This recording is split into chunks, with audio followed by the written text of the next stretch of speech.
Good evening, Priya. Good evening, everyone.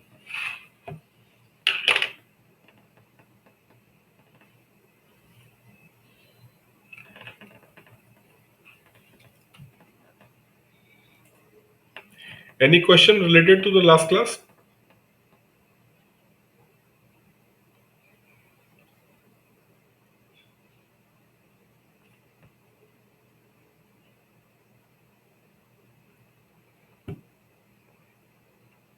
No questions? Okay, fine. So,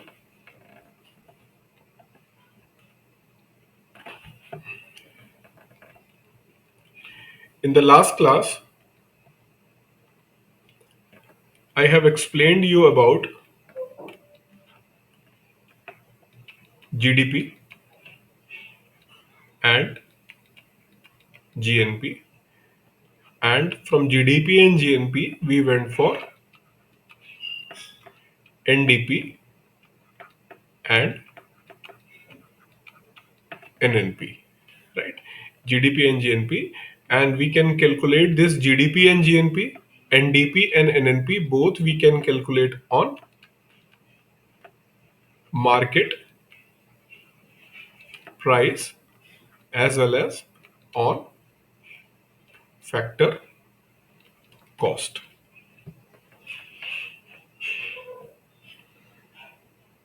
Sir, in the example of IPL player, you said that his income will be included in India's GDP because his contract beyond 182 days required for the season. But in the example of Nepali selling momos,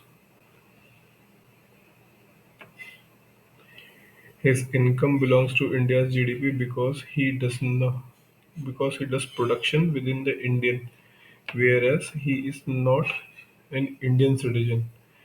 Both are citizenship and production. Domestic territory compulsory to be income considered as a GDP, or it is just a domestic territory that is considered. Okay, okay. Prashant, last class video not uploaded, sir. Okay, I will talk to Ashokji in this regarding last class. Okay, now Athira have a question regarding IPL player and domestic. See, I will explain. I'll explain. So GDP and GNP we can also calculate on market price as well as factor cost. When I was explaining GDP, I said that factor income, which means income generated through, in very simple word, income generated through an effort, right, in the form of land, labor, capital, right? Factor income plus I told that key plus factor income it should be by resident plus it should be by what, resident in India, right? Means income should be generated by resident Indian. So resident Indian, whatever the income, whatever the factor income by a resident Indian will be called as a GDP of India. Factor income by residents of India is going to be considered as a GDP of India. Now I have given two examples. I have given the example of IPL where the foreign players,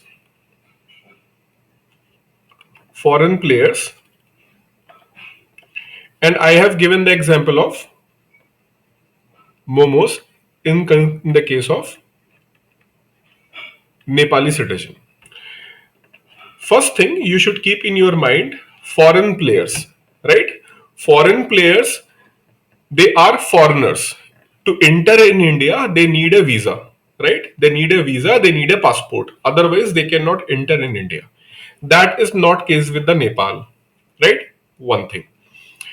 So, in the IPL case, you must be resident.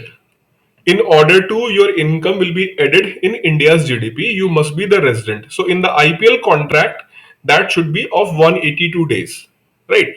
So if there is a foreigner, if there is a foreigner, then he must be resident. He must be resident, otherwise resident Indian. If he is a foreigner and he is not a resident Indian, his income will be not added in India's GDP. Example, the person working in India in the embassy, an American, an American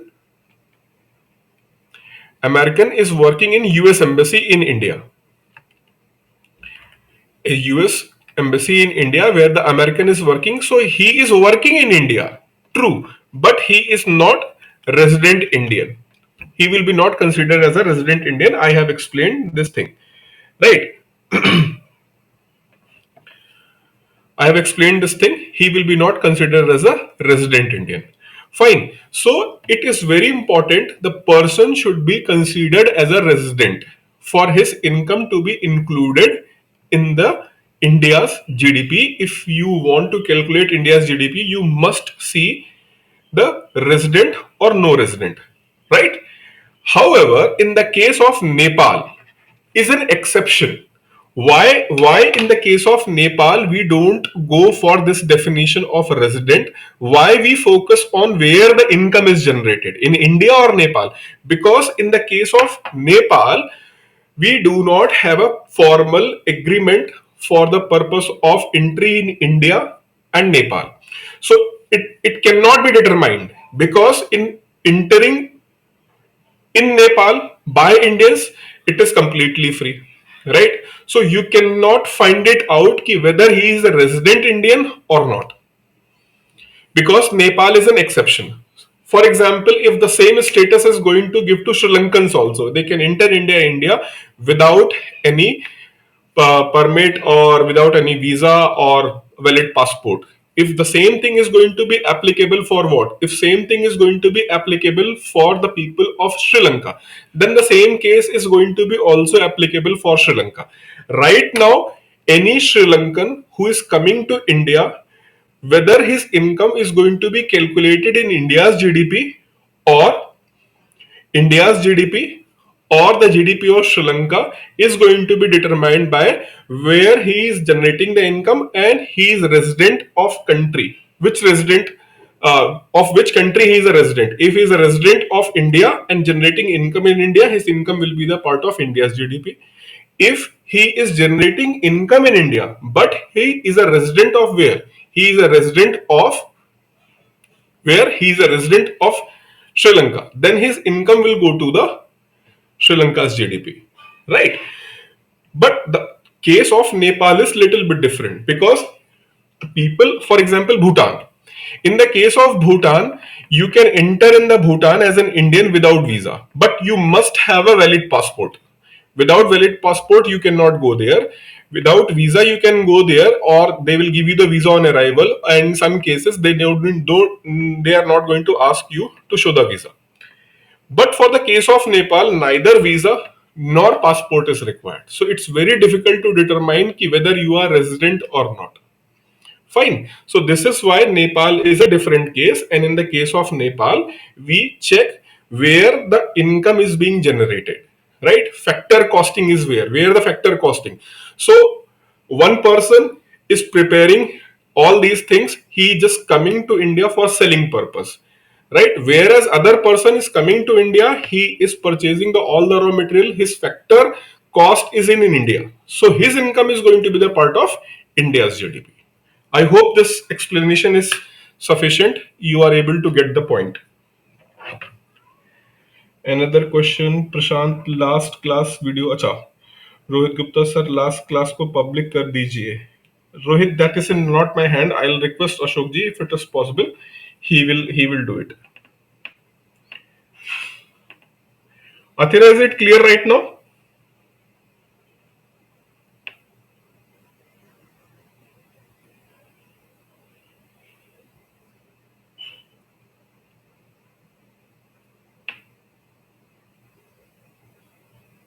Is it clear?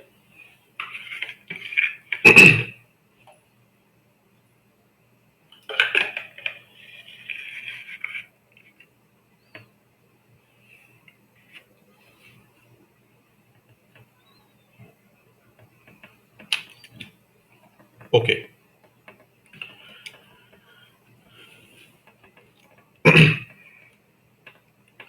Sir someone using land labour capital factor cost India का use हो रहा है तो India का GDP में add होगा even the person is resident और not. See, Priya, this is applicable for the case of Nepal. What you have written here, that is the case of Nepal. Nepal is a special case. So what you are saying here in this comment box, that is for Nepal only. Whereas for the other country, resident is a requirement. And if you are using land of India, labor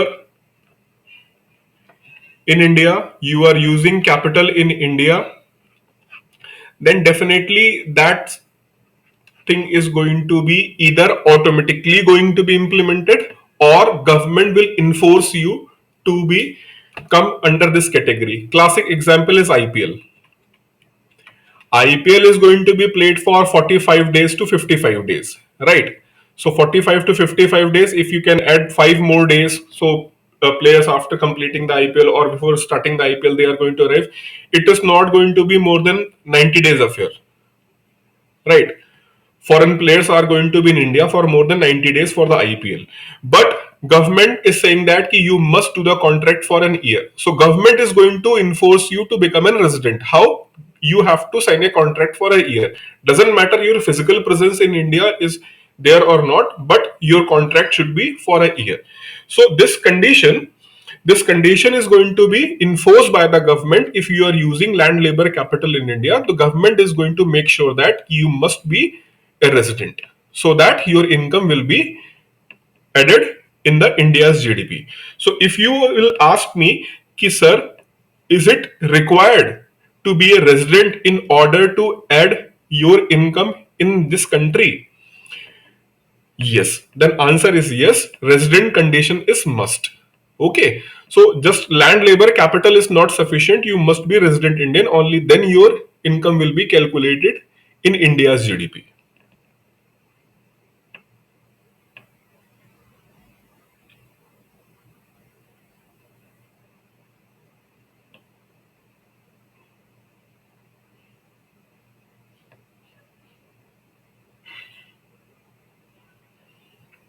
Yes, obviously, yes, of course, 182 days. 182 days is a condition. 180 days, if you will back to your country in 180 days, then automatically your income will be the part of your country's GDP. But do you think that government is going to allow you to work for 180 days and not going to force you to work for 182 days? Do you think that? We have an act, na? Foreign Exchange Management Act. FEMA, Foreign Exchange Management Act, there are the certain conditions. Even for example, a person who is having a financial company, right? Suppose that there is an NBFC. There is an NBFC who is seeking license for a private bank, right? So the owner of this NBFC must be resident Indian. He must be resident Indian. You can see in many cases there is a condition you must be resident Indian. They are not going to write you must be what? You must be Indian citizen. You must be Indian citizen. There is a clear cut mention you must be the resident Indian because there are a lot of Indians who have a lot of income. For example, there are many countries in the world. If you are going to invest a certain amount in that country, they will immediately give you what? The citizenship of that country. Okay, immediately they will. Why Mehul Choksi, that guy who defaulted the banks, he is in Antigua because he is getting the citizenship of the Dominic. These small tiny nations, they can immediately, even US can give you the citizenship if you are going to invest. I think somewhere around $50 million or $100 million. If you are going to invest in one time in US, they will immediately give you the citizenship of their country. right? So there are the many countries in the world. If you are going to invest a huge amount of money there, they are going to give you the citizenship of their country. So this is why citizenship is not very important. Being a resident is very important. आप रह कहाँ रहे हैं? Where do you are residing, right? So this is why the resident condition is very important. Then sir, then a definition is wrong, which is given in the most of the books. GDP, all goods and services produced in the territory. Uh, it, that definition is not wrong. That definition is not properly written. It's not wrong. You cannot say it is the wrong, but it is not a proper explanation of GDP. Right? It is not properly explained. So rather than saying that it is wrong, or see, it is very rare to call it something wrong or something right. There is always a relativity is there, right? You cannot prove them they are wrong, but you can prove them that they are not properly explained, right? So it is not properly explained. Always be a gentle rather than outrightly criticizing. Be a diplomat. And whenever you are criticizing someone, you have to criticize someone, have a smile on your face and look in his eyes, then criticize. He is going to swallow all of your criticism happily. Right? Hindi में बोलते हैं जूते भिगो के मारना. Right? So there is a way कि you can criticize a person in front of him, in front of anyone, look in his eyes, have a smile on your face, then start talking. You will be more confident, and because of your confidence, he is going to lose his own confidence, right? And you can easily control or you can dominate him.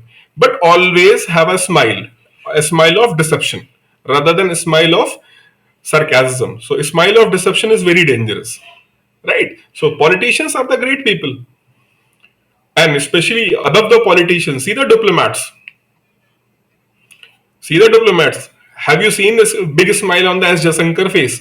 He is always very serious. But whenever he is criticizing, he is not going to change his facial expressions, right? So this is an art.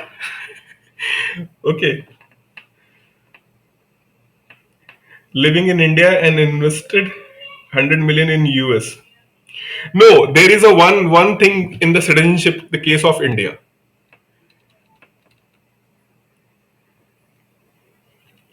India do not allow dual citizenship. In India, there is no dual citizenship concept.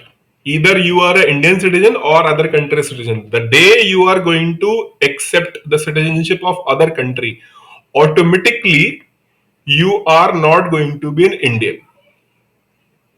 So Akshay Kumar is not an Indian citizen. He have the passport of Canada. So Canada's passport means what? If you have a Canada's passport, that means you are not an Indian anymore. He's not an Indian. He's not Indian citizen. He's a resident Indian. So being as a resident Indian, he pay a lot of the taxes. He do a lot of good movies. Means a movie based on the patriotism and nationalism. A lot of movies. But the fact is what? He is a not citizen. He's not an Indian citizen.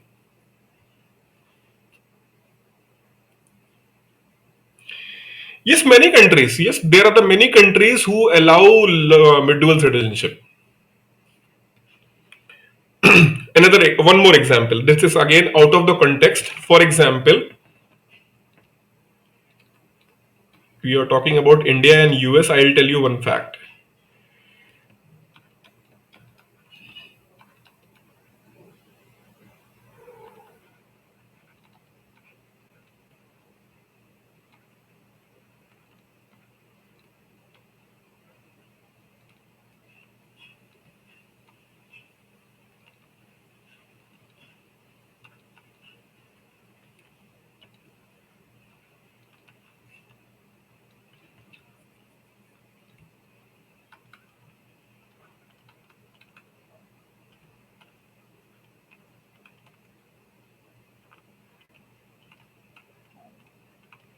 So, for case of, for example, for Indian being a Prime Minister of India, even if you are resident Indian, If you are a resident Indian, you are not citizen of India, you can take a oath of what? You can take a oath of Prime Minister. How?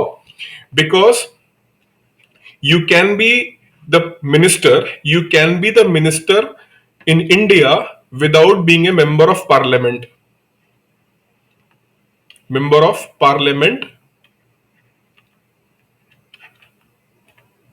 up to 6 months. So without being a member of parliament, you can become a prime minister. Okay, you can be a minister, you can be a prime minister, right? So for at least 6 months, you can be a minister or you can be a prime minister. But after that, you must be the member of parliament, and to be a member of parliament, you must be citizen of India. Right, you must be citizen of India. So for at least 6 months you can be a prime minister of India just being a resident of India. However, it is not going to be happen, but technically you can be the prime minister of India just being a resident, right? After 6 months you must be a member of parliament, and for being a member of parliament you must be the citizen of India. Whereas in the case of United States of America, even being a citizen is not sufficient. For example, any of you, right? Any of you, you are going to US and you are going to be settled there, and you finally got the citizenship of United States of America, right? You cannot fight the presidential election until unless you are being a citizen of USA by birth. So you must be born in the mainland of United States of America. Only then you can fight the election being as a prime minister. So there was a huge controversy. There was a huge controversy when UPA came to the power in 2004. Right. In 2004, APJ Abdul Kalam was a president of India, right? And Congress and their allies UPA came to the power, right?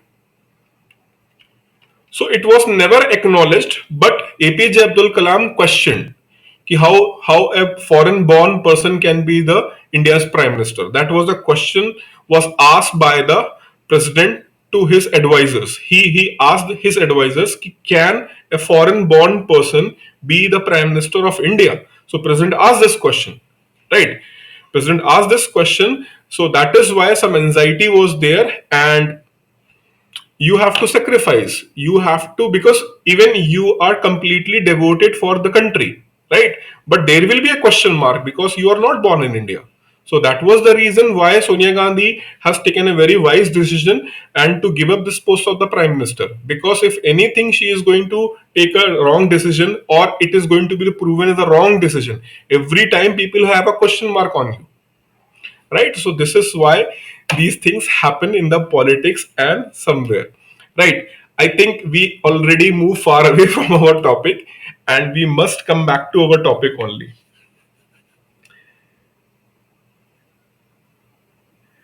Sir, it's in my view we are not taking time more than in Q&A. We have a limited time, 1 hour, and plus lost few days plus exam plus be very soon. So I request to take Q&A at the end of the session after 1.5 hours. Okay, okay, okay. Very smart. Sir, then how Barack Obama was a president? He was from African origin. He was born in US. He was born in US. Right. UMRCH. Nice name again. Okay, okay, okay. I'll not take the any more question. But see why I have taken the questions, because this topic is little bit more technical in the nature. So this is the reason why I have taken the questions. Generally, I do not take the question in the beginning of the session. But why I have asked you, because before proceeding further, we must clear the things, especially in this part. Only then we can proceed. That's why I have taken this questionnaire right now. Okay, UMRCH. Fine. So let's move back to our topic. And some I'm planning means a particular day I'll just go for a free session. Means free session in the sense I will not take any particular topic. I'll just ask you to ask any question to me from the area of economics, from the area of politics, from the area of defense, science and technology. I have deep interest in all these areas. If you're interested to read any good book, you can ask me. I'll give my opinion. I have good knowledge in all these areas, so I love to speak on these issues. So definitely a day, if you are fine with this idea, definitely I will have a free conversation. Means rather than pre-decided conversation, I'll have a free conversation with all of you. Okay. Now, let's come back to the topic. And we was discussing about what? We was discussing about GDP, GNP, NDP, NNP, and these can be calculated on market price, factor cost, again market price and factor cost. This is again market price and factor cost, market price and factor cost. Okay.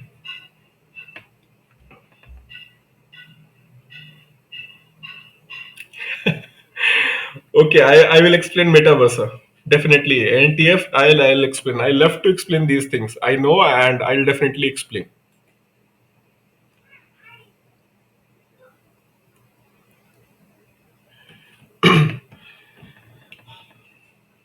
So can you see this? Can you see this image on the screen?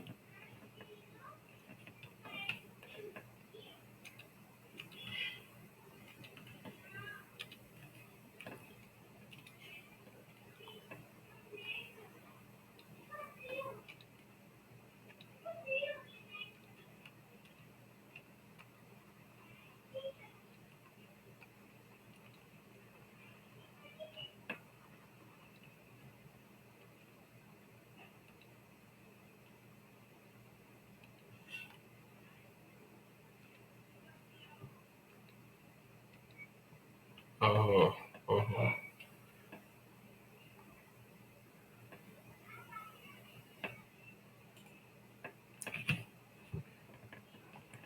okay. So if you will see first GDP, just focus on first GDP. If you will see the GDP is comprised of what? GDP is comprised of net gross private investments, net exports, government purchases, and consumption expenditure. Right? How they come to this? How they come to this? Gross private investment, net exports, government purchases, consumption expenditure. Gross government purchases, net export, government purchases, right? And private investment and consumption expenditure. Clear show नहीं हो रहा है. How to make it more clear?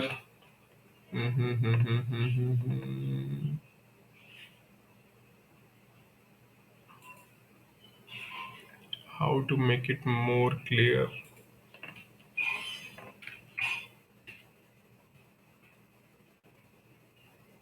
Better?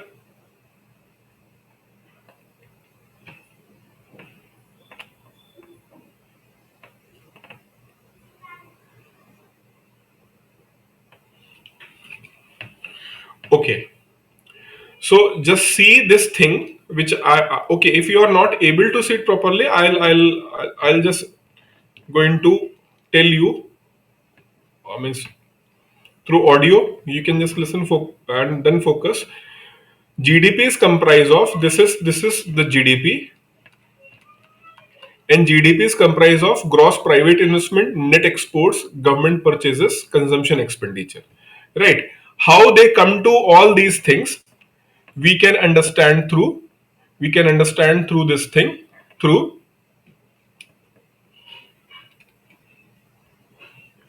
circular flow of income. We can understand all these things through the circular flow of income. So basically, there is a household where people do reside, and there is a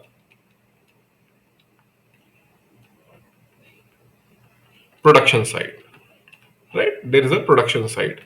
This is a very simplest way of any country's economy, where there is a production unit, means this is the supply side, this is the supply side, and this is the demand side, right? So household is going to provide their factor services in terms of land, labor, and capital. Household is going to provide factor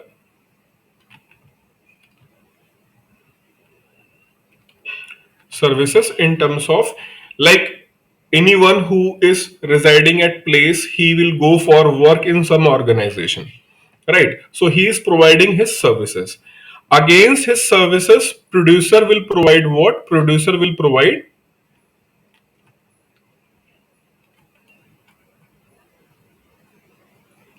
income, right? Producer will provide the income, and that income either is going to be what? That income is going to here in terms of consumption.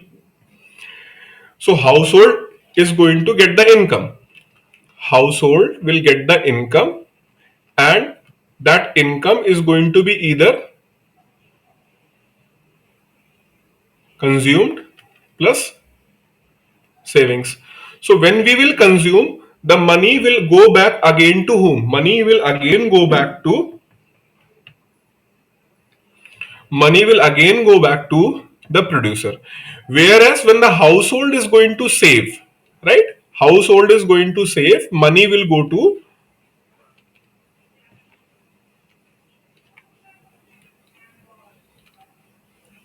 savings, and these savings are going to where? Financial institutions. Our savings are going to be in the financial institutions, and that will go to the producer class in terms of what? In terms of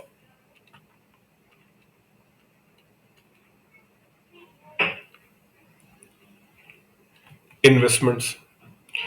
Our investments means whatever we have saved in the bank, in the different financial institutions, through there it will go to the production side in terms of investment.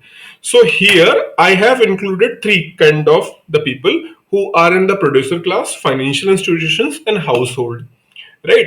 But apart from these three, government also play a very important role.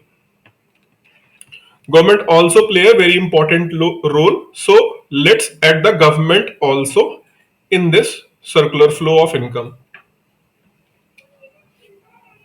If I will put government here, if I will put government here, so government take taxes, right? Taxes, but these taxes are indirect taxes.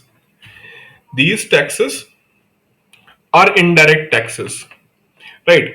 Whereas household pay the taxes,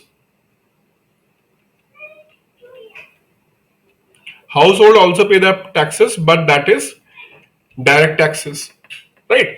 So how government is getting the money? Government is getting the money from the household in terms of the direct taxes, and government is getting the money from producer class in terms of indirect taxes.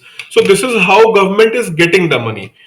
But at the same time, government also spend the money on health, education, other social services. Government also spend money on people, on the issue of health, education, and other social services, Whereas government at the same time, government go for a lot of investments in terms of roadways, highways, all these investments will be made by the government. So money from government will flow in this direction in terms of investments by government, right? And there is a term,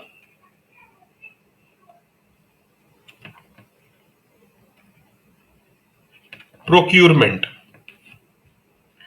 I already explained in a particular video. I do not remember exactly in which video I told you about this term, but I have told you already what the procurement means. Can anybody tell me what the procurement means without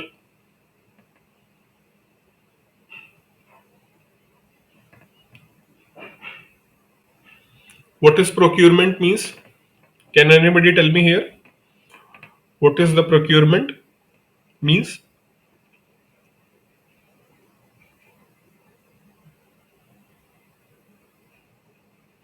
Okay, procurement means when the government is going to purchase particular good or services for its own consumption, right? So government procurement, for example, whenever government is purchasing anything for the defense forces, right? So that is government procurement. Government is procuring. If government is purchasing wheat or other grains from the farmer for providing those food grains to the public, so government will procure from the farmers, and that procurement is for the purpose of running its own scheme, right? So that is going to be known as term as procurement. When government is purchasing for its own usage, then we will call it as a procurement.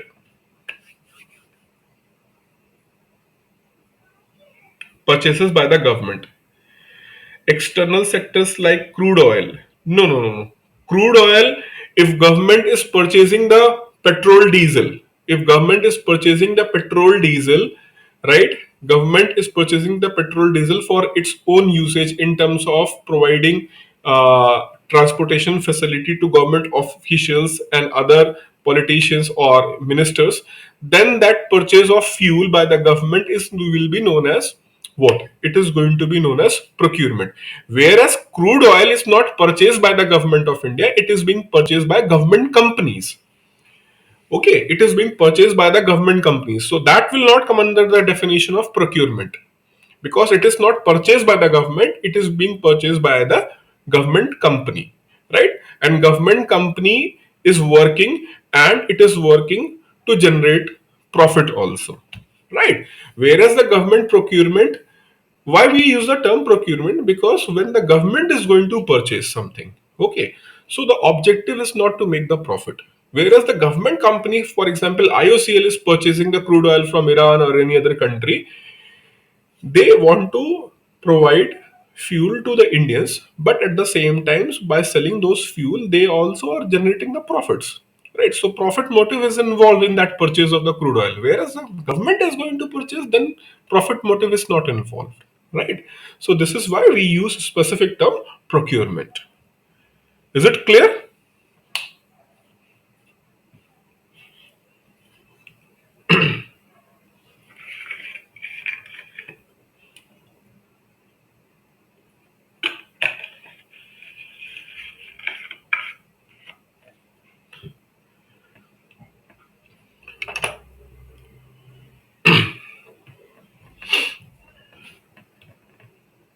Okay, fine. That's good. Now, one more thing, because any country right now, it is not a closed economy.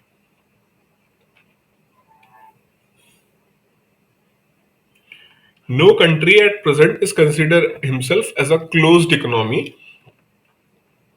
Why? Closed economy means you are not engaged with other countries in terms of economic activity, that is in terms of export and import, right? So if you are not doing export and import with other countries, you will be classified as closed economy. Whereas most of the countries, they do export and import, that is why they are defined as what they are defined as open economy. So India is an open economy. Can anyone give me an example which is near to the closed economy? Not perfectly closed economy, but it is near to closed economy. An example you can give me?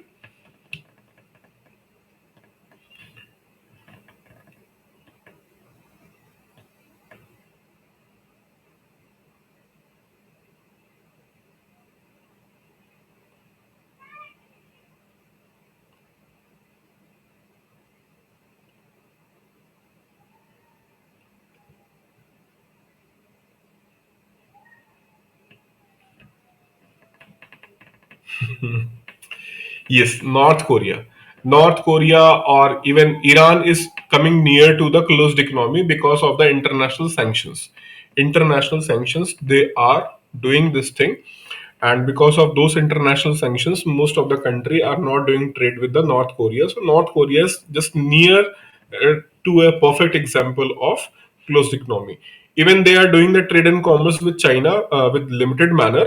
They are backed by the China, but China even officially do not recognize those businesses with North Korea. So North Korea is a near to example of what? Near to example of closed economy. Fine. But India is not a closed economy. So India is involved with what? India is involved with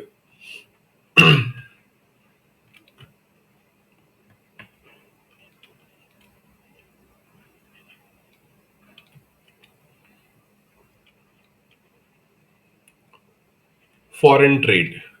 Right. So foreign trade will come to India. I'm considering entire system. I'm considering this as an entire system.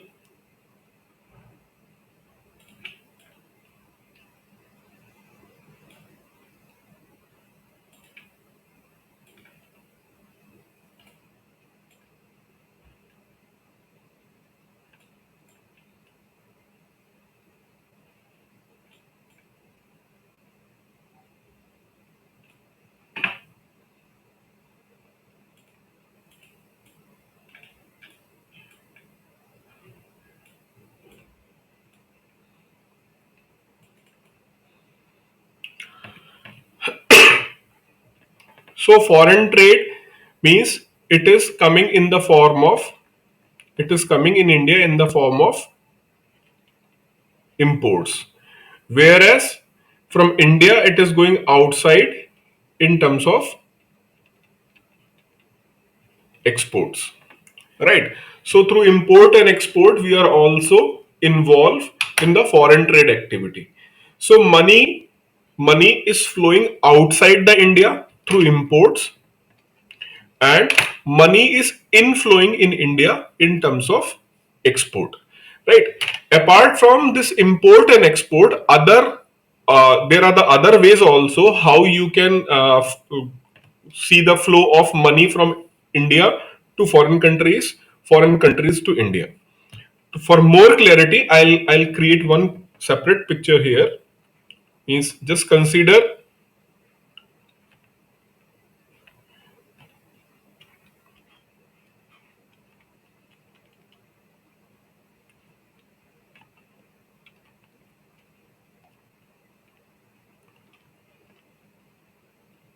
foreign countries and it is India.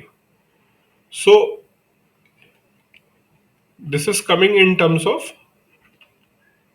imports, and from India it is going outside in terms of exports. Right? Import and export. Apart from import and export, there are other ways through which money come and go. That is, for example,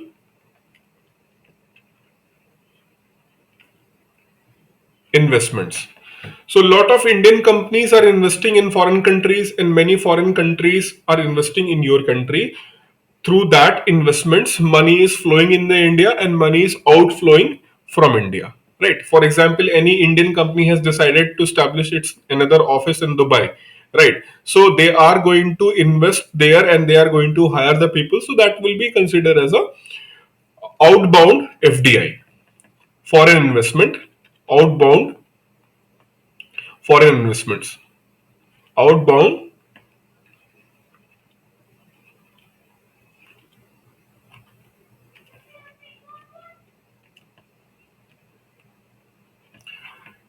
whereas inbound means when foreign companies are going to come to India and they are going to invest here. So investment is another way how the money will flow in India, or how money will outflow from the India through investments, right? Apart from this there is another source, that is remittances. Remittances. If US puts swift ban on Russia, it will be also become a closed economy. No, Russia means US already has have lot of sanctions on Russia, until unless, because Russia is a big country and a big economy and a powerful military powerhouse, right? So Russia can pressurize other countries to avert any kind of the sanction, right? So any kind of the sanctions. So American sanctions are going to impact, but it is not going to force them to make Russia as a closed economy, because Russia is a vibrant country and big economy. So it is not easy to make Russia as a closed economy.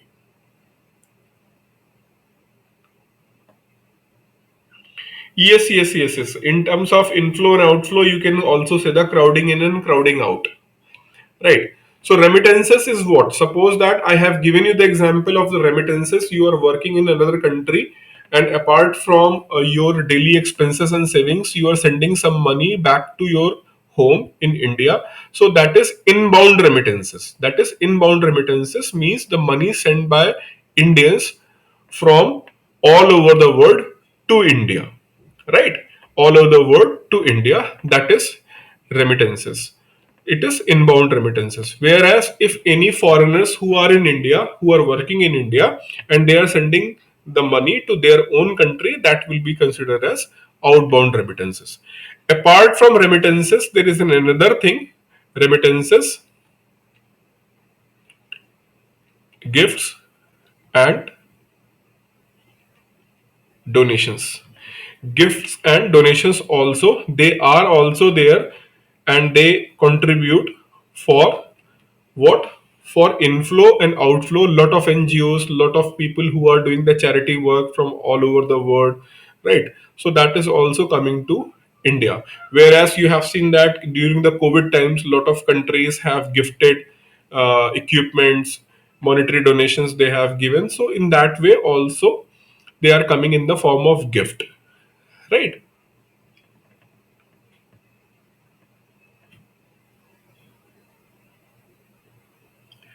Can anybody tell me what is the difference between gift and donation?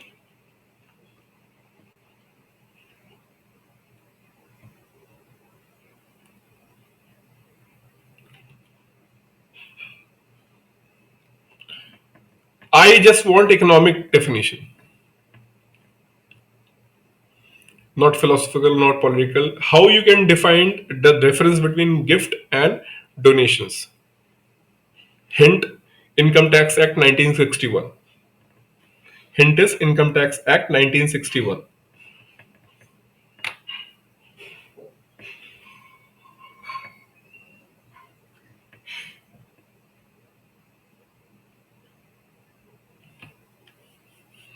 So under Income Tax Act 1961, if you are going to do any donation or charity, that is not going to be considered as the part of your income, right?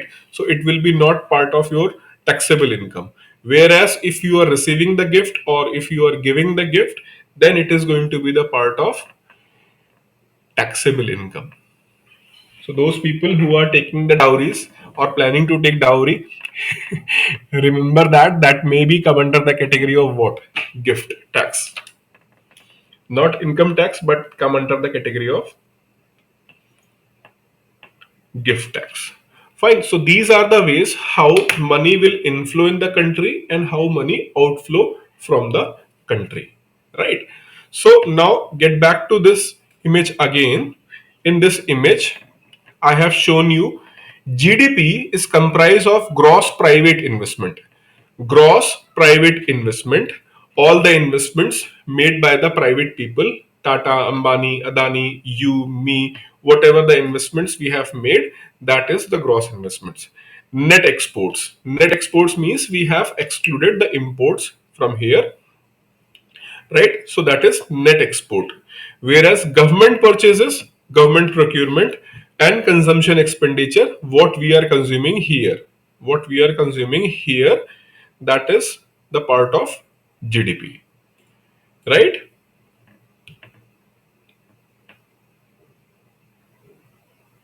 Section 80 applicable. Yes, 80C, 80D, 80 double D, lot of 80s are being there. So the GDP.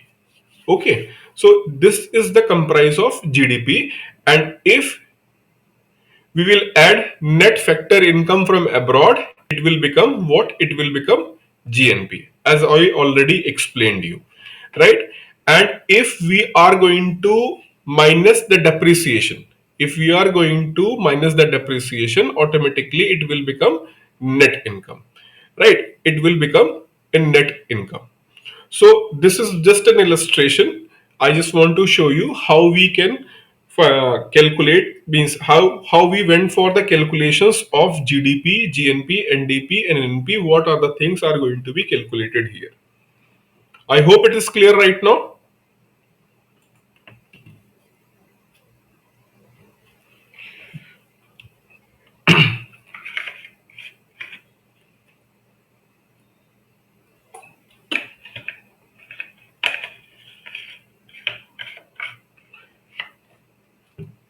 Is it clear?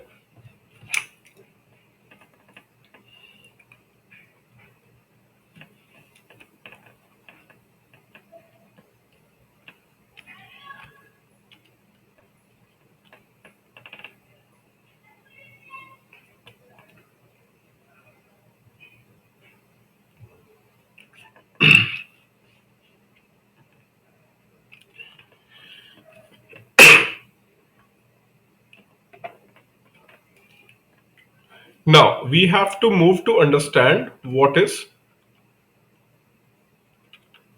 nominal GDP and real GDP. This thing we have to understand here, what is nominal GDP and what is real GDP, right? So to make you understand, I'm going to explain this thing with a very simple example. Suppose that how we do calculate the GDP? We calculate the GDP through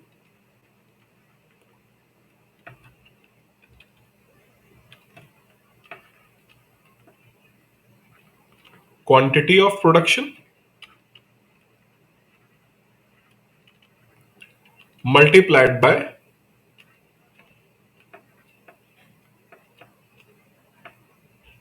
market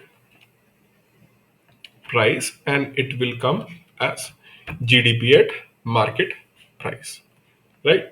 It will come as GDP at market price, and once we will receive the GDP at market price, we can subtract indirect taxes, and we can add subsidies, and it will come GDP at factor cost. This is all we already know. Now, we want to understand what is nominal GDP and what is real GDP. And we have an example. For example, quantity of production. Quantity of production, consider this as A, and market price is a B, right? So, we have quantity of production is 100 and price of that 100 unit. B is a market price and market price is 100 rupees per unit, right? So our total production is 100 and the price of per unit is 100. So our GDP, just using GDP right now, because I just want to let you know what is nominal and real. So I'm not going to use MP and FC right now. We will use it later. Just try to understand what is nominal and what is real. So our GDP is going to be how much? It is going to be 10,000, right? It is going to be 10,000 rupees. And this is the figure of 2020. Okay. Next year, in 2021, we found that this GDP is increased to from 1,000, 10,000 to 11,000. Right? So in 2020, the GDP was 10,000, but in 2021, GDP increased to how much? 11,000. So what is the growth rate? Growth rate is 10%. So our GDP is increasing with the rate of 10%. But when we closely analyze this thing, the figure of 11,000, what we found that A was remain constant, 100 unit only. For year 2021, like 2020, it was 100 unit. Again in 2021, it was 100 unit only, but the price of per unit was increased from 100 to 110 per unit, and that is why we got this GDP as 11,000. So actually only price is increased. There is no change in the quantity of the production. There is only change in the price. So sometimes what happened, we thought that our GDP is rising, means our income through production is rising, but in reality production is remain same there, only price is rising. So this is why it is going to be very important to find out how much actual production is increased, because these figures can create a deception. Here what is happening?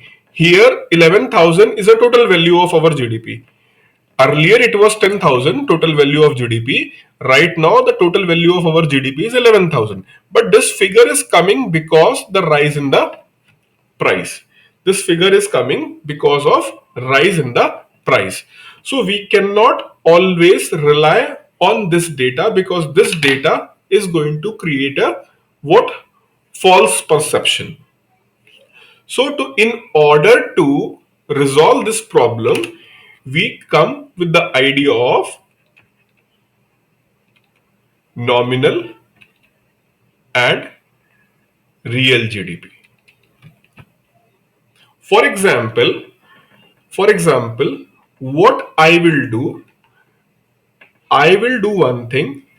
In 2020, what was the price per unit? 100 rupees per unit was the price. For 2021 calculations, for the calculation of 2021, in the beginning, I will say that price will be remain fixed. I'm not going to change the price. Price will be remain same. Now let's see how much production happened, then we will multiply it.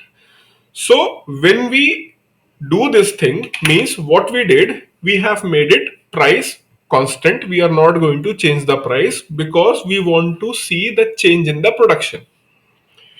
If we are going to change both, if we will allow change in both quantity of production and the price, if we will allow, then maybe this false perception will be created. No change in the quantity of production, only market prices increased, and we are thinking our GDP has increased by 10%.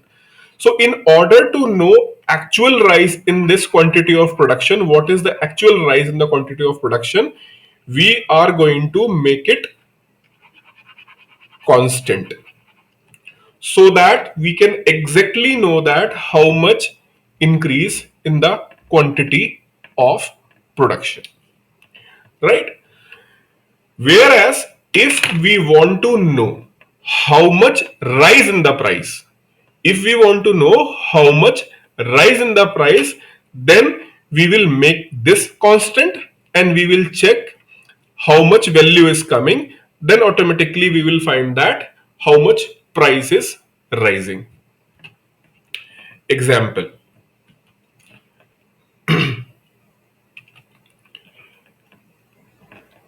100 unit is a production, whereas suppose that price is 50 and we got this amount 5000,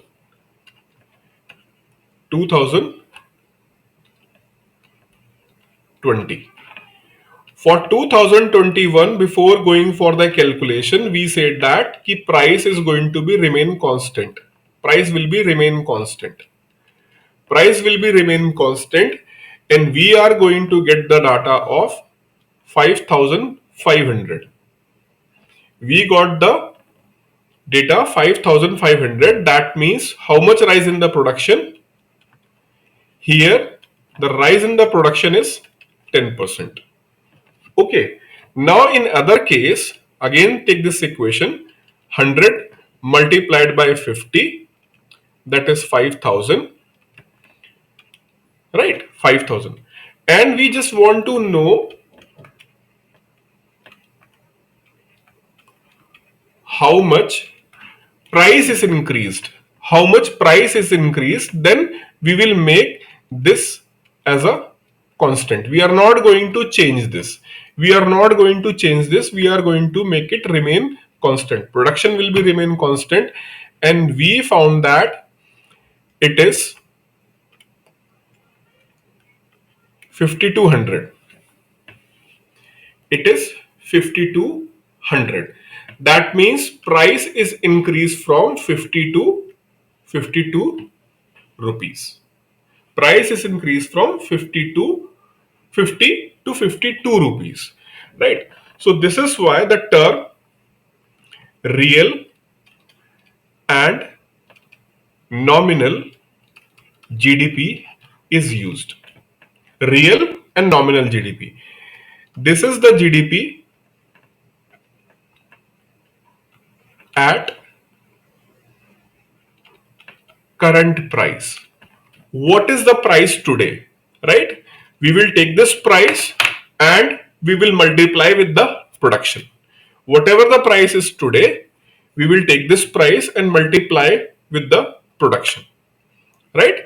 Then the value which we are going to get it, that is nominal GDP. Whereas if we are going to make price constant, we are going to make price constant. After making price constant, whatever the value we are going to get, right, multiplied by production.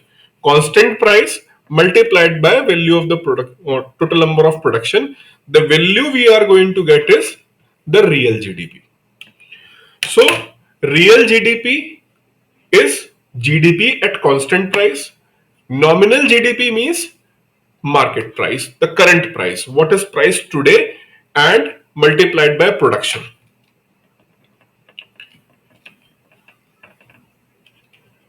Real GDP is GDP at constant price. Nominal GDP is GDP at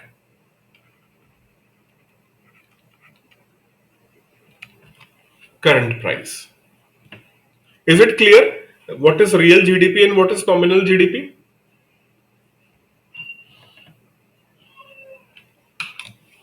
What is real GDP and what is nominal GDP?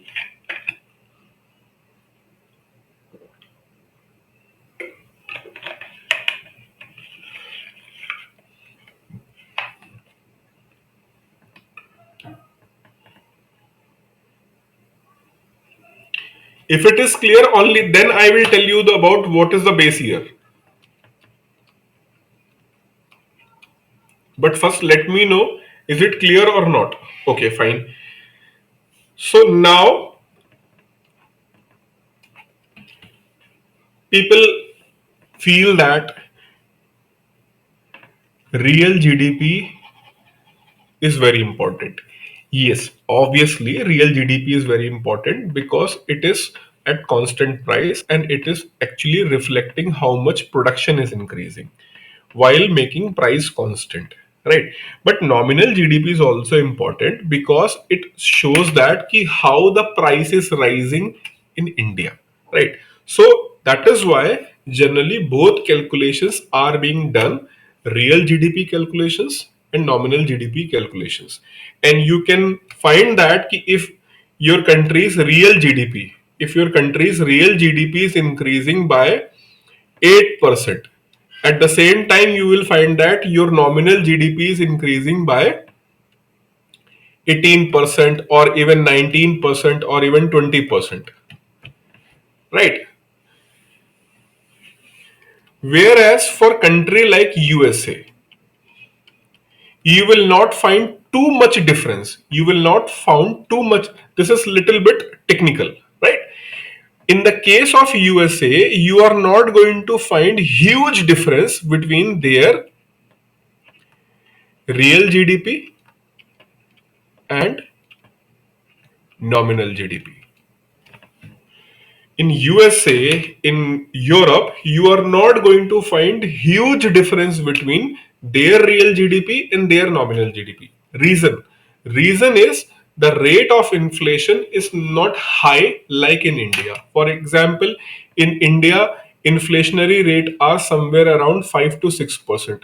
Whereas in USA and other European countries, Western European countries, developed countries, inflationary rate are normally 1 to 2%. Sometimes they will go to up to 4%, but in general inflationary rate are somewhere around 2% only. So their constant price their constant price means in USA and other developed countries there is no huge difference between constant price and current price, right? But in country like India, the difference between current price and constant price is what is huge. So that is why you will see the huge difference between our nominal GDP and real GDP. Is it clear?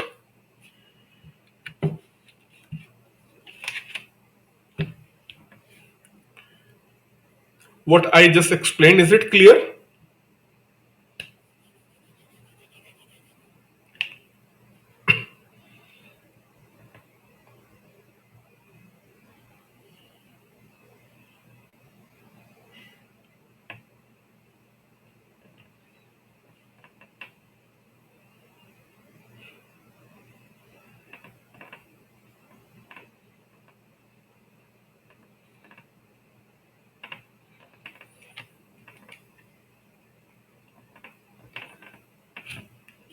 Tell me fast so that I can start explaining this base here. That's why only India is that country which is having double digit growth. No, no, no, it's not like that. Whenever any country is saying that ki we are having double digit growth or single digit growth or low growth rate or high growth rate, focus on what data they are saying this thing. On what data, right? So if you have this knowledge, then you cannot be deceived by the data. If you do not have a proper knowledge, then you will be deceived by the data because they are saying that ki our GDP growth rate is 14%, our GDP growth rate. For example, classic example right now, Pakistan. In Pakistan, their GDP at the market price, GDP at nominal GDP have a very good growth rate because in Pakistan inflationary rates are very high right now. So their GDP growth rate, if you will see their GDP growth rate, the real GDP growth rate, that is almost going to be negative. Whereas the nominal GDP growth rate is very high. Why? The inflation factor is very high. Inflation is increasing day by day. So that is why their nominal GDP is increasing. But the real GDP is not even increasing, it is shrinking. So it is shrinking there.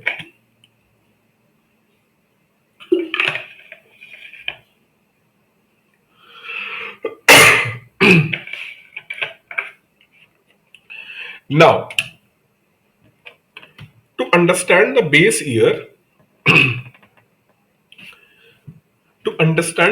year, I am just giving an example to you. We have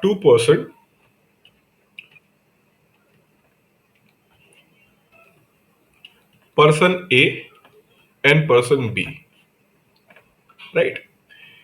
We have asked person A how much salary, you are drawing in this year, right? In this year, he told us that he is drawing 70,000. He is drawing 70,000, right? He is drawing 70,000, and B told us that he is drawing 60,000, right? He is drawing 60,000, whereas A is drawing 70,000. So obviously the performance of A is better than B. Why? Because he is able to generate 70,000 and he is able to generate only 60,000. So with only this data, we can say that he is better than A is better than B. But we just want to get more details from these two persons. So we have asked in 2021 how much salary you are drawing on a monthly basis. He told us that he was drawing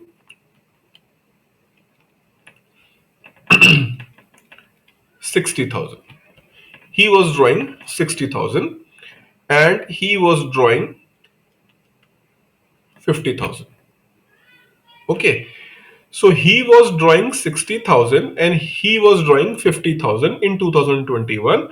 Both have got the increment of 10,000. Both have got the increment of 10,000. So if we will compare 2 years data, if we will start comparing their performance in 2021, again he was getting 60,000 and he was getting 50,000, right?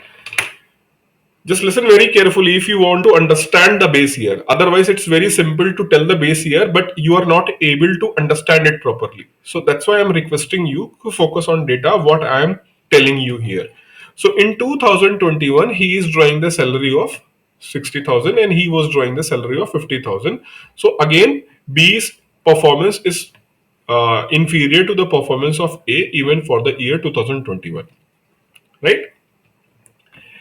Then we went to year 2020 and we have checked that. So he was drawing the salary of 55,000, right? And he was drawing the salary of 45,000. Again, the performances remain same.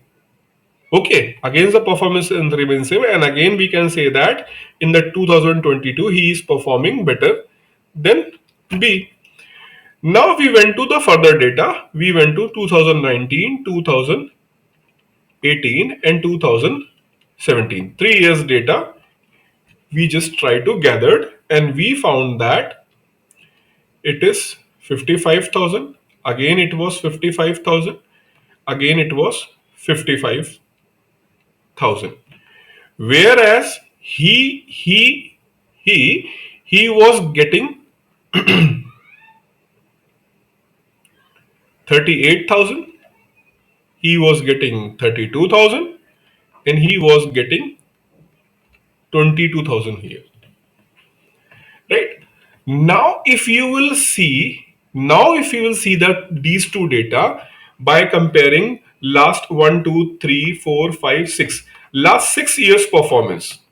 Now if you will look this data of last 6 years performance, if you will see, then what you are able to see, what you are able to draw the bigger picture. The bigger picture is he is constantly rising. He is constantly rising. Constantly rising. His performance is increasing every year. However, his performance was stagnated for a particular time. Then he started increasing his performance. Right? Then his performance is going to start increasing. Right? So it is very important when you are going to analyze a particular data, it's very important at least have 6 to 7 years. At least have 6 to 7 years gap. I am going to evaluate his performance in 2022. Listen very carefully. I am going to evaluate his performance in 2022. Our target is what? To evaluate the performance of A and B in year 2022. If we have just taken this 3 years data, if we have taken only these 3 years data, this 3 years data is not going to give us a bigger picture, right? It is not going to give us a bigger picture.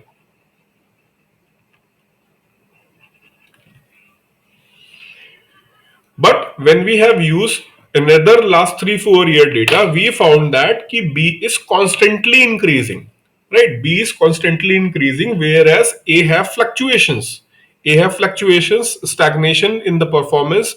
Performance is stagnated at the same point. They are not performing well for 3 years, then they have started performing.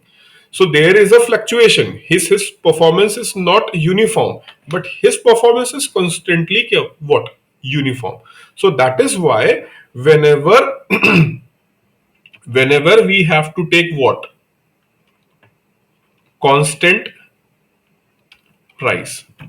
We have to take the constant price. We want to make the price constant. We go back in 2022, we have to calculate the real GDP. We want to calculate the real GDP in the year 2022. So how we can calculate? Production multiplied by price. But this price should be what? Constant price. So of which year we should take the constant price? We should take the constant price of 2021. Is it going to show us the real picture if we will take the constant price of 2021? Absolutely not. It is not going to show the real picture, right? So that is why whenever we do take what? Whenever we do take a base year or constant price, we take some older year. We take some older year, and generally 6 to 8 year is being considered as a perfect. So if we are going to calculate the performance of 2022, what will be the ideal? Ideal will be taking the data of 2013 14 financial year. So what was the price in 2013-14 financial year? From there we will start calculating. In 2013-14 this was the performance. 13-14, 14-15 this is the performance. 15-16 this is the performance. 16-17 this is the performance.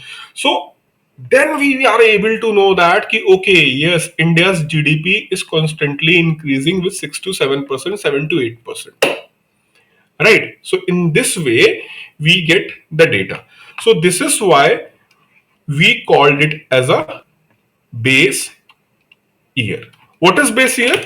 Base year is the year of which price is going to be taken for the calculation of real GDP.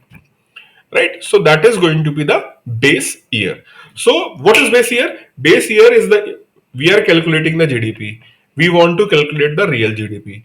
To calculate the real GDP, we will go back to the particular year and we will pick the price of that particular year and we will call it as a base year. We will call it as a base year, and the price which we are going to take, that is known as a constant price.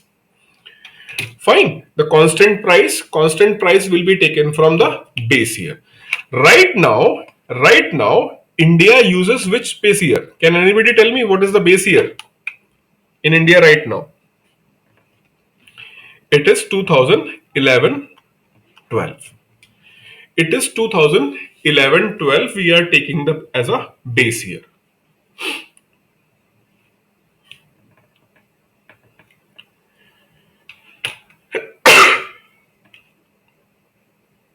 Yes, 2011-12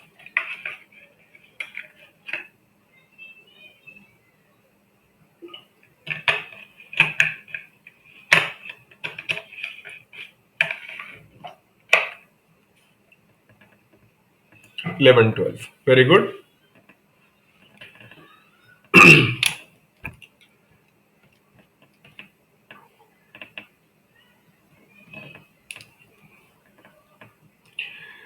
Acha, okay. Tell me one thing. Right now we are using the base year 2011-12. Okay. We are using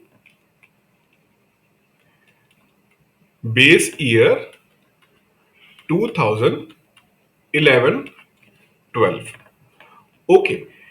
Rather than using base year 2000, suppose that in the base year 2011-12 price was 40 rupees.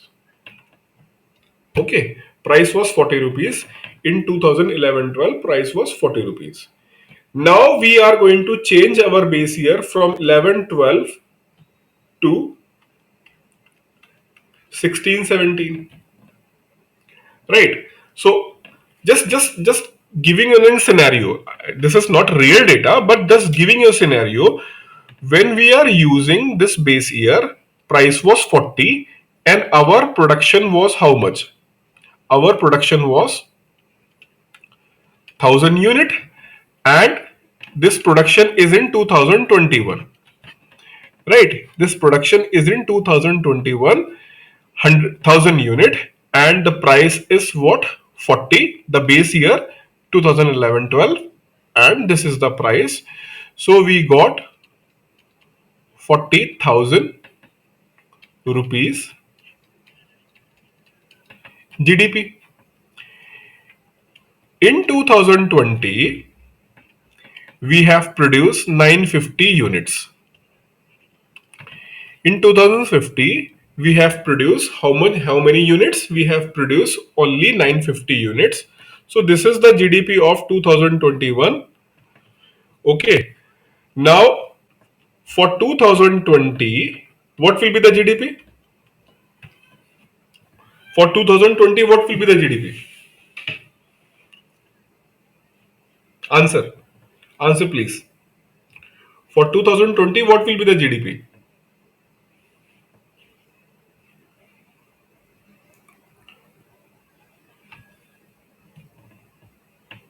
No answer.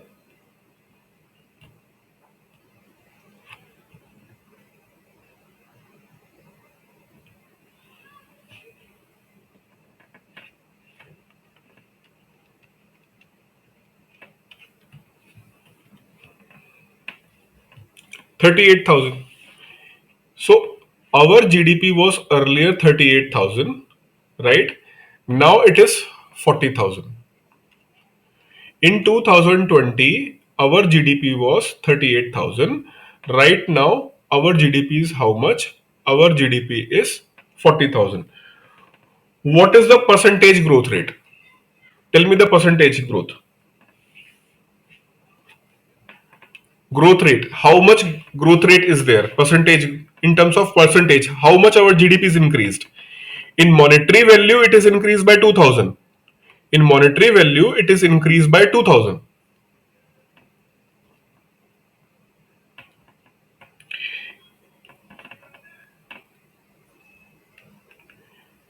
From 38,000, it reached to 40,000. So monetary value is increased by 2000, but tell me the percentage. 5.26. Very good. Now let's do the magic.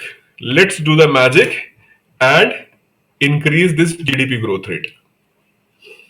Okay, just increase this GDP growth rate, which is in 2021, how many units? In 2021, 1000 units. Right? In 2021, 1000 units. But before going for this calculations, government announced that we want to calculate the GDP growth rate. GDP growth rate. So we found our GDP growth rate is 5.26%. Right? We want to calculate our GDP growth rate, and for that we have taken the production of 2020 and we have took the production of 2021, right? 1000 unit, 950 unit, and we took the constant price of base year. The base year is 2011-12. Now, government announced that. What government announced that? For GDP calculations,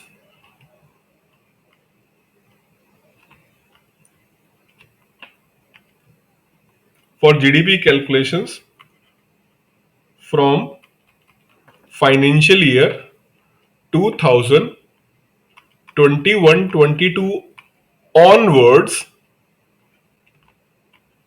we will use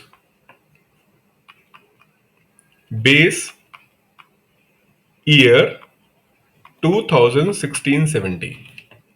So government announced that कि from this year, means from 2021 to 2022 onwards, whatever the calculations will be there, that is going to be based on how much? That is going to be based on base year 2016-17. And in 2016-17, suppose that price was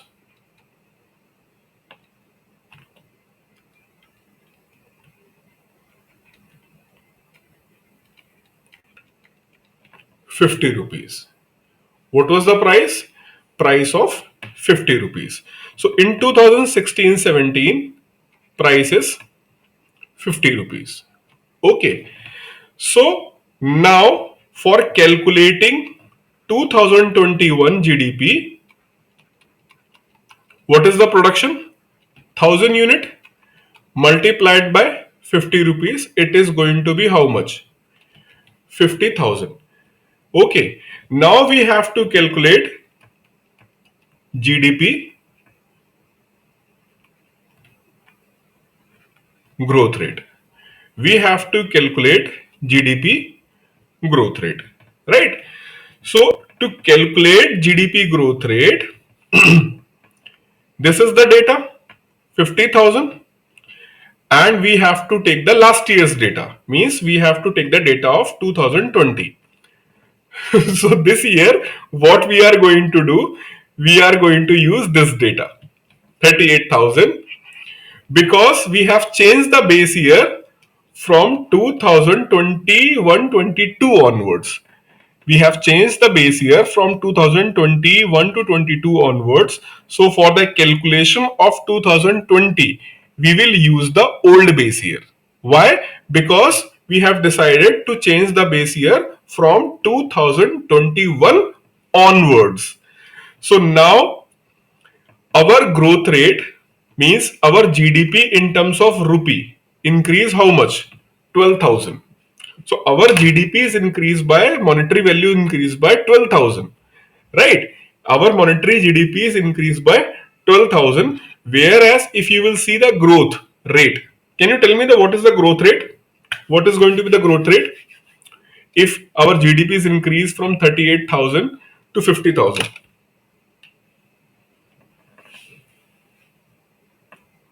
What will be the percentage?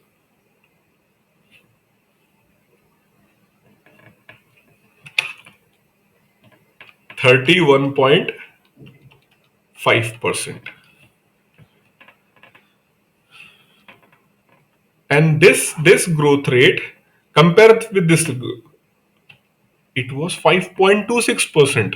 But when we change the base year, we can see there's a huge difference. And this is what we called as a base year effect. This is what we called as a base year effect. Base year effect, how the base year effect happened? Because we have changed the base year, that is why we are getting more number of monetary value of our GDP. So this is known as base year effect.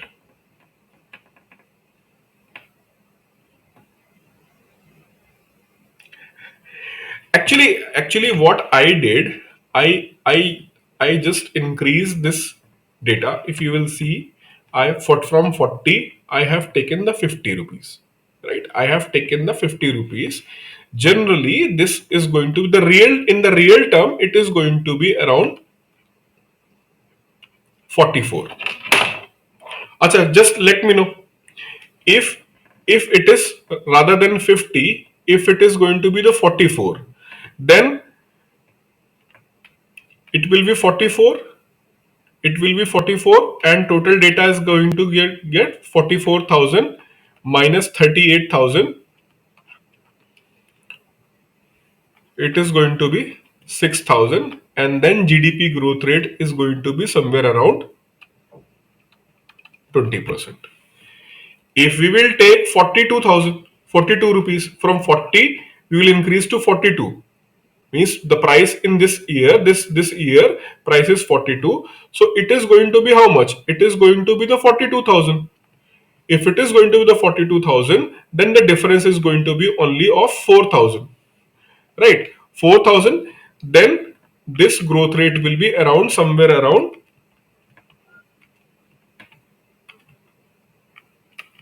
12%.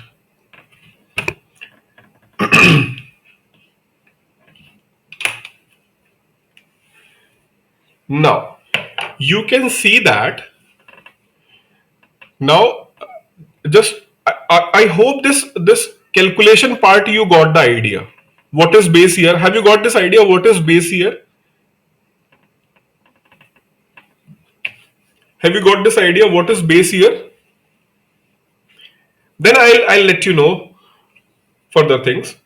Jyoti have a question, sir. How we decide the base year and why we change it? I will answer this question because this is a very important question to discuss here. See, first of all, I hope you understood what is base year effect. So earlier we was using the base year 2011-12 where the price was 40 rupees and we have the GDP growth rate of 5.26% when we move from 2020 to 2021, right? But we have changed our base year. We have changed our base year from 2011-12 to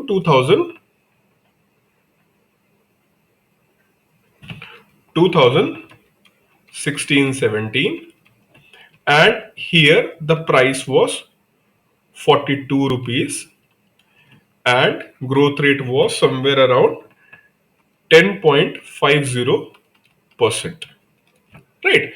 So this sudden jump, is known as what? This sudden jump is known as base year effect, right?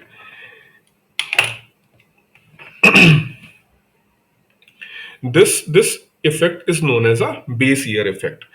Now Jyoti have a very good question. She asked, sir, why there is a need to change the base year? Number one. Number two, she asked, who decide the base year? So I will answer the second part first. It is the government of India's discretion to decide the base year. It is the government who decide the base year, what will be the base year, right? Now, why the base year should be changed? If you are going to take too much old base year, for example, if we will take the base year, 2004-5, if we will take the base year 4-5, then price will be around 20 rupees. Price will be around 20 rupees. So price is very low. Price is very low. So if price is going to be very low, then 1000 unit is going to show only 20,000 rupees income. So what you are showing as your income, actually it is less than what exactly or what nearby your income is. Your income should be actually around 40,000, but because you are taking very old base year, so it is reflecting only 20,000. So if you will take too much old base year, then in that case, you are not going to identify how much your GDP is actually increasing. So we cannot take too much old base year, right? Whereas if you will take too much new base year, then again your income, what is the actual income, it is going to be exaggerated from the real income. Like if you will take the base year, if you will take the base year 2018-19, and here the price is 50, here the price is suppose 50, so this income is going to be how much? This income is going to be 50,000. So again your income is going to be exaggerated. So this happens, right? This happens. So that is why after some point of time we must change our base year. Otherwise, what is going to happen? Either we are going to find whatever our actual income is, we are going to find the below income. And if we are going to change base year very frequently, then what is going to happen? We are going to exaggerate our income, right? We are going to exaggerate our income. Fine. So this is why after some point of time, we must have to change our base year. For example, since independence, India has changed base year 7 times. India has changed its base year only 7 times since independence. Right. So you can consider is ki after every 8 to 10 years, India is changing its base year. Okay. After every 8 to 7 years, India is changing the base year. Right? India is changing its base year after every 8 to 10 years. Now, one more thing before winding up this session. Actually, I don't want to wind it up. If you are okay, then I can again go for another 5 to 10 minutes. GDP upon population. It is going to be the per capita income. So if we will take our base year, suppose that if we will take base year 2004-5, if you will take base year 4-5, then our GDP was how much? Our GDP was 20,000. Our GDP was how much? Our GDP was 20,000. And suppose that population is 100. So per capita income, PCI, per capita income is going to be only 20 rupees. Right? If we will take base year what? If we will take base year 2011-12, then it is going to be how much?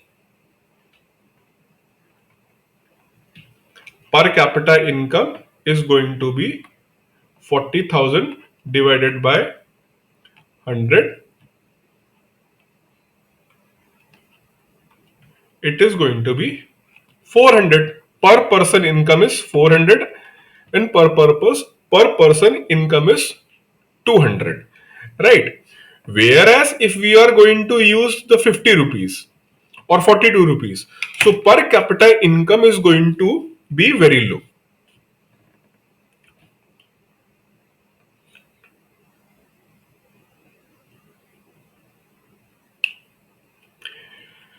Jyoti, I'm coming to your question. Actually, what I'm trying to explain, you are asking even before that. So, what is happening when the base year is going to be changed? When the base year is going to be changed, price is going to increase in upward manner. So your total income is going to increase. And when your total income is going to increase, definitely the per capita income is also going to increase. This is why many African countries, they are poor. Actually, they have high income. They have high income, but they are using old base year. They are using old base year. That is why they are remain seen as a under extreme poverty. Right? If they will change the base year, their calculations are also be going to be very effective. Right? Means they are going to be out of this scenario. Now, okay, let's see the question. Every decade. Jyoti is asking, but sir, this time the government has changed the base year strategically. That is why it is showing high number. Why government did this thing? Okay, I think 2016. See, Jyoti, government didn't did this strategically. Last time base year was revised. Our last base year was 2004-5. We are using this base year 2004-5 was the earlier base year. So India has changed its base year in 2019. In 2019, we have changed the base year from 2004-5 to 2011-12. So it was due to change. If you are not going to change the base year, na, if you are not going to change the base year, your income is going to be shown remain low than actual income. If you are not going to change your base year periodically after 8 to 6 to 8 years, then your actual income is going to be shown low than your actual income. Then what other world will perceive कि India is a kind of deceptive country and India deliberately showing herself as a poor so that India can get more aid and donations from the rich countries. Right? So, this is why India is doing all these things. Fine. So, this is why it is not appropriate to have the very old base here. African countries are abundant of natural resources, each and everything, but they are manipulating their data in the very large extent. So that is why investors are not interested to invest in those countries, right? For example, Nigeria. Nigeria is a good economy. Nigeria is a good economy, but they are manipulating their data. So that's why sometimes uh, people are not interested. So this is why it is very important to change on periodic basis, and it was due. That is why government has changed. Now, if government is going to change it again, right? If government is going to change it again, then it is going to be the wrong decision. Government is doing deliberately, or government want to manipulate the people. For example, before election 2024, there is a general election. If government is going to again change the base year, then it is going to be little bit manipulative. And once the base year is going to be changed, you have to see what base year is actually taken. If base year, if base year is near to year of calculation, it is it is going to overly exaggerate your income. If base year is near to, for example, we are calculating for 2022 and we will take the base year 2021, so unnecessarily your income is going to be over exaggerated. Whereas if the base year is away, the year of calculation, for 2022 you are using the data of 2004-5, then what is going to happen? Your income is going to be shown unnecessarily low than actual income. So this is why there is a need to change at particular point of time. But the irony is, whenever you will be change, you are going to change the base year, allegations are going to be made on you. Right? Allegations are going to be made on you. You will be criticized. There will be the allegation that you are deliberately doing this thing. Right? So if you are teaching, if you are an administrator, if you are a bureaucrat, if you are a public servant, then people are definitely going to criticize any action taken by you, because because that is not going to fulfill their objective, right? But being as a public servant, we must have to take certain decisions at a right time. Similarly, being as a teacher, we are also obliged to take certain decisions. For example, I was informed that I have wasted some important time in the beginning of this session. So at that point of time, I have decided that I will extend this session for teaching of 1.5 hour. It doesn't matter what time will be, right? So maybe some people feel that sir is unnecessarily exaggerating the time of the class from 1 hour. It's almost 11, right? But I don't care. I don't care, right? And why I don't care? Actually, it was very important to explain all this base year effect, nominal GDP and real GDP in one go. It was very important. Otherwise, I can stop it. But I know that it's very important to understand in a single stretch. Otherwise, I can stop the class at 10:30 and I'll simply say that the rest of the thing I'll take it in the next class. But I know that it's very important. It's very important to explain this entire phenomenon in one stretch only. So I have increased. So I don't care what do you think about me, right? I know that if I will take the right thing, then automatically sooner or later you will realize that I was right, or I was better to say right than you. You was wrong and I was right. Okay. So what are the limitations of this GDP calculations? I mean, data cannot be accurate and the real picture is different. Like India's sixth largest economy but very poor. Yes, this is the one of the important criticism of the GDP. Very important criticism. It's never going to show the real picture. You can see that IMF is saying that key 6.7%. RBI is saying that no. It is going to be 7.6%. Government of India is saying that no. It's going to be what 8.4%. So it's what it is just a calculations and it is never going to show the real picture. This is the biggest criticism. And here we will introduce the Amartya Sen. After this GDP, I will introduce the Amartya Sen's idea. In the criticism, I will explain this thing.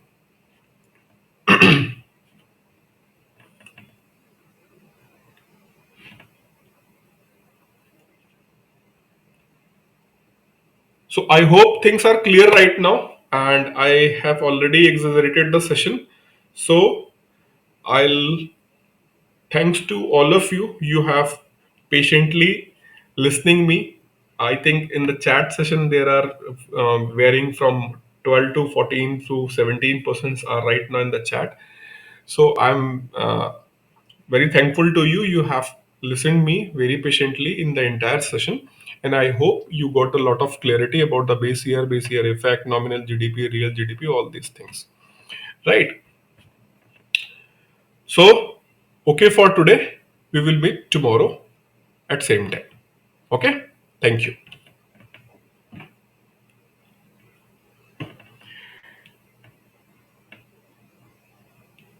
I'll conduct the Zoom session. I'll conduct the Zoom session.